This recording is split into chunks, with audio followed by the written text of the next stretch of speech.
Pada akhir tahun 1944, Jepang terdesak oleh sekutu. Karena merasa keberadaannya terancam, maka Jepang memberikan janji kemerdekaan kepada Indonesia.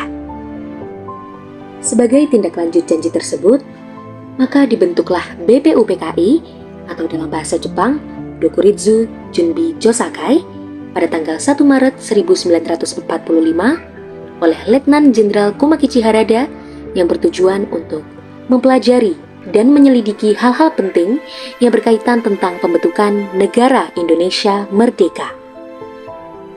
Dr. Rajiman Widyodiningrat dilantik sebagai ketua, dan sebagai wakilnya adalah Ichibangase Yoshio dari Jepang dan Suroso dari Indonesia. BPUPKI mengadakan sidang pertama pada tanggal 29 Mei hingga 1 Juni 1945 dengan agenda merumuskan dasar negara Indonesia merdeka. Sidang pertama bertempat di Gedung Chuo Sangiin atau Gedung Pancasila yang dihadiri oleh ketua dan wakil serta anggota BPUPKI yang berjumlah 67 orang. Rajiman, Ichibangase, Suroso, beserta para anggota duduk di tempat sidang yang telah tersedia. Rajiman pun selaku ketua membuka sidang BPUPKI. Assalamualaikum warahmatullahi wabarakatuh. Waalaikumsalam. Saudara-saudara sekalian, terima kasih sudah hadir di tempat ini. Pertama, saya selaku ketua yang akan memimpin jalannya sidang. Di samping saya adalah seorang wakil dari Jepang, dan tentu saja seorang lagi di samping saya perwakilan dari Indonesia. Saudara sekalian, kita berkumpul di gedung ini dalam rangka merumuskan sebuah landasan untuk mengkokohkan negara yang kita bangun bersama. Untuk itu, marilah kita buka sidang pertama ini dengan membahas dasar negara.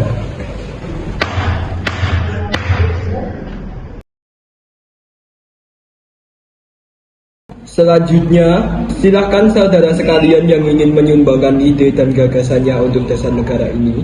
Saya harap saudara-saudara sekalian mempunyai ide yang bagus untuk dasar negara ini. Saudara-saudara sekalian, saya ucapkan terima kasih telah memberikan kesempatan untuk menyampaikan pidato singkat ini. Saya akan menyampaikan tentang usulan saya mengenai dasar negara. Adapun rumusan dasar negara yang saya usulkan yaitu yang pertama, peri kebangsaan, 2, peri kemanusiaan, 3, peri ketuhanan, 4, peri kerakyatan, dan 5, kesejahteraan rakyat. Mengapa saya katakan demikian? Itu karena fondasi dari dasar negara adalah bangsa, di mana bangsa kita ini peduli dengan sesama yang mencerminkan sikap kemanusiaan. Sikap bangsa kita pula yang memegang teguh toleransi dalam beragama, yang hal ini merupakan pencerminan dalam peri ketuhanan. Dan juga rakyat kita ini merupakan rakyat yang suka kebersamaan, sehingga hal ini dapat menunjukkan kesejahteraan rakyat. Silakan untuk anggota lain untuk mengusulkan idenya. Terima kasih kepada ketua beserta wakil yang telah memberikan kesempatan kepada saya untuk menyampaikan pandangan saya tentang dasar negara. Adapun rumusan yang saya sampaikan diantaranya 1. Persatuan, 2. Kekeluargaan, 3. Keseimbangan lahir dan batin, 4. Musyawarah, 5. Keadilan rakyat. Demikian gagasan yang saya sampaikan, mohon untuk dipertimbangkan. Selanjutnya, jika ada yang ingin mengusulkan gagasan lagi, saya persilahkan. Assalamualaikum warahmatullahi wabarakatuh. Waalaikumsalam warahmatullahi wabarakatuh. Saya akan mengemukakan mengenai dasar negara. Yang pertama, kebangsaan Indonesia atau nasionalisme. Kemudian yang kedua, peri kemanusiaan atau internasionalisme. Ketiga, mufakat atau demokrasi. Keempat, kesejahteraan sosial.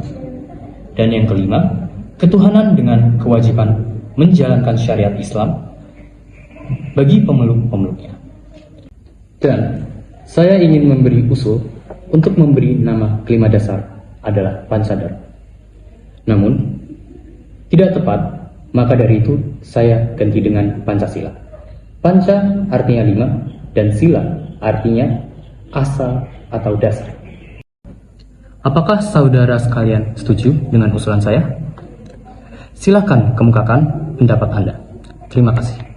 Bagaimana Pak Ketua? Apakah nama Pancasila atau Trisila ini bisa diterima?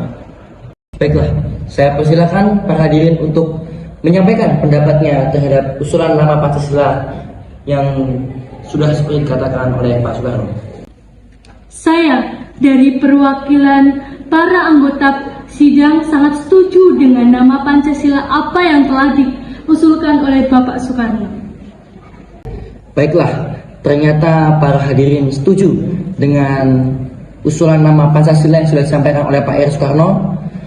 Ada beberapa hal mungkin yang ingin disampaikan oleh Mr. Ichi Bangase. Silakan. Ohayo gozaimasu, selamat siang hadirin. Saya telah menyimak dari awal hingga akhir jalannya sidang. Saya hanya ingin menyatakan setuju dengan rumusan tersebut yang selanjutnya akan dipertegas oleh ketua sidang. Terima kasih, arigato gozaimasu. Terima kasih Mr. Ichi Bangase yang telah menyampaikan sambutan sebagai perwakilan dari Jepang. Baik saudara-saudara sekalian, tadi kita sudah menyimak bagaimana dasar negara yang sudah disampaikan. Nama dasar negara yang sudah kita sepakati yaitu Pancasila. Namun mengenai rumusan resmi dasar negara akan kita bahas lebih lanjut dalam Panitia 9. Maka dari itu sidang pertama BPUPKI kita resmikan ditutup.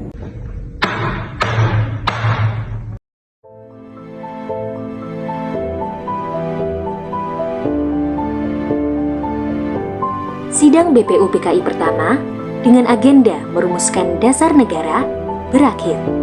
Selanjutnya, dasar negara tersebut dibahas dalam sidang yang dilakukan oleh Panitia 9.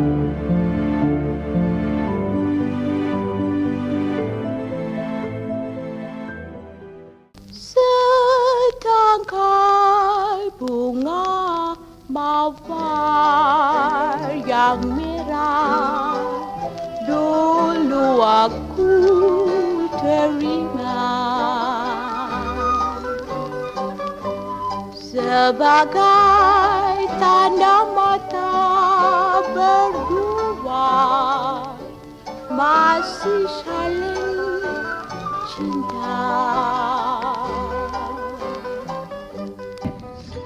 Selamat pagi yang terhormat panitia dan anggota BPUPKI yang berbahagia.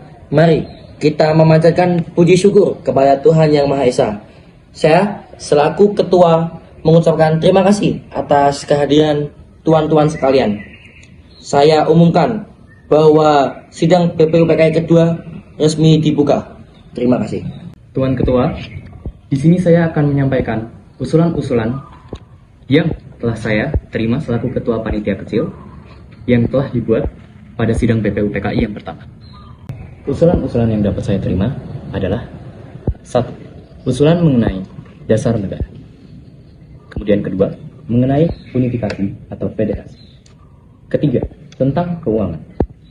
Keempat, tentang agama dan negara. Kelima, tentang pembelaan negara. Keenam, tentang warga negara. Ketujuh, tentang bentuk negara dan kepala negara.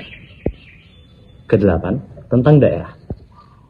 Dan yang kesembilan adalah meminta merdeka selekas-lekasnya. Paduka Tuan Ketua. Saya juga akan mengumumkan tambahan anggota baru kita, yaitu pertama ada Abdul Fattah Hasan, kedua Asikin Notonegoro, ketiga Suryo Hadi Mijoyo, keempat Muhammad Nur, dan terakhir Abdul Kafar.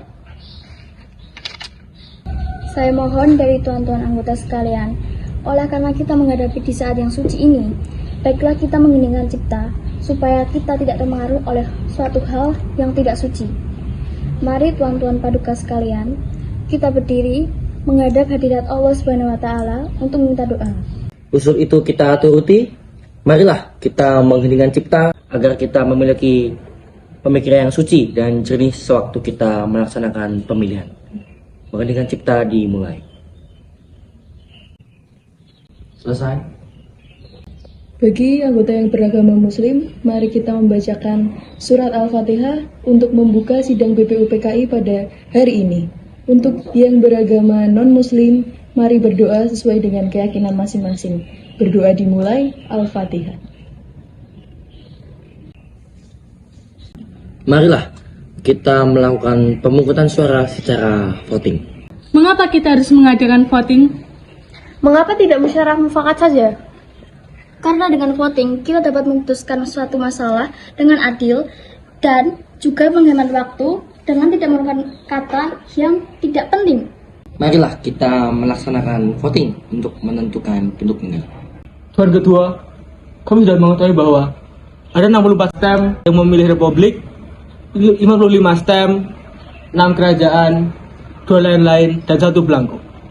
Saya mengucapkan terima kasih dan para anggota sekalian sudah mendengar bahwa telah dipilih oleh sidang BPUPKI kedua yang melahirkan 64 stem. Nanti kita membuat pelaporan yang sejelas-jelasnya. Jadi, putusan panitia itu republik. Sudah terang, republik dipilih dengan suara terbanyak. Sekarang saya minta untuk beristirahat. Semangat nasionalisme dan patriotisme terlihat sangat nyata dalam perbincangan sidang BPUPKI tanggal 10 dan 11 Juli 1945 ketika membahas masalah wilayah negara. Semangat tersebut antara lain dikemukakan oleh beberapa tokoh berikut ini. Maka apabila bangsa Indonesia pada saat ini mempunyai kehendak, kemauan, dan menjunjung tinggi apa yang kita angan-angankan, hendaklah kita sanggup mengakui bahwa tanah Melayu itu sebagian milik tanah air kita. Tanah Papua itu sumber kekayaan kita. Janganlah sumber kekayaan yang diwariskan oleh nenek moyang kita terbuang sia-sia belaka. Oleh karena itu, dalam menentukan batas halaman tanah air kita, hendaklah dipikir sebaik-baiknya. Jangan berdasarkan pada soal apakah kita sanggup ataupun tidak sanggup, tetapi pula akan muncul kesanggupan akan merdeka atau tidak.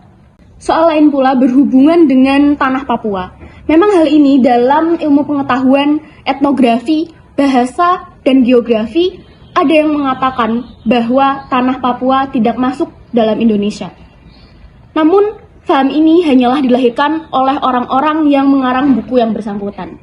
Tetapi juga ada paham-paham lain yang mengatakan bahwa tanah Papua masuk dalam Indonesia.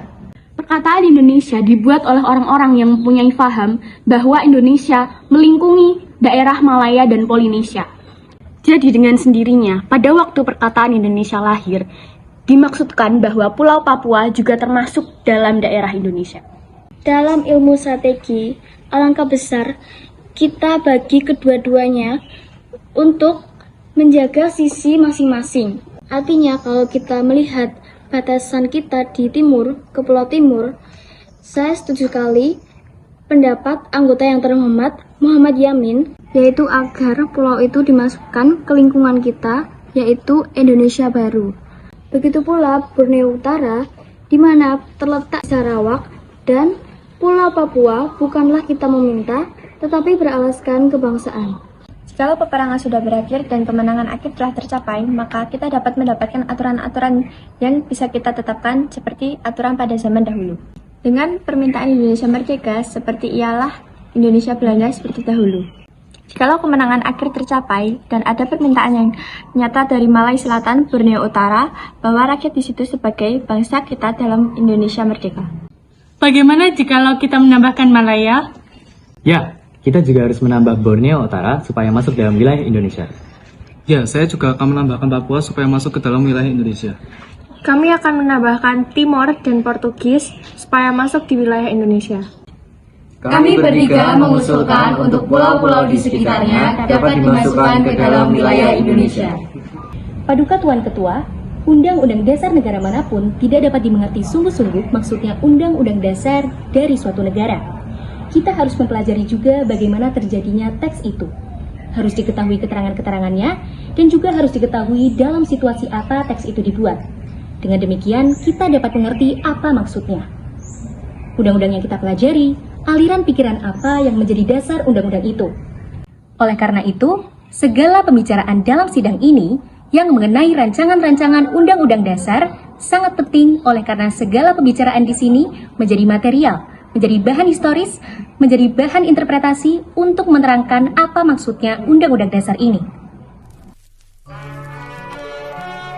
Naskah undang-undang akhirnya diterima dengan bulat pada sidang BPUPKI tanggal 16 Juli 1945.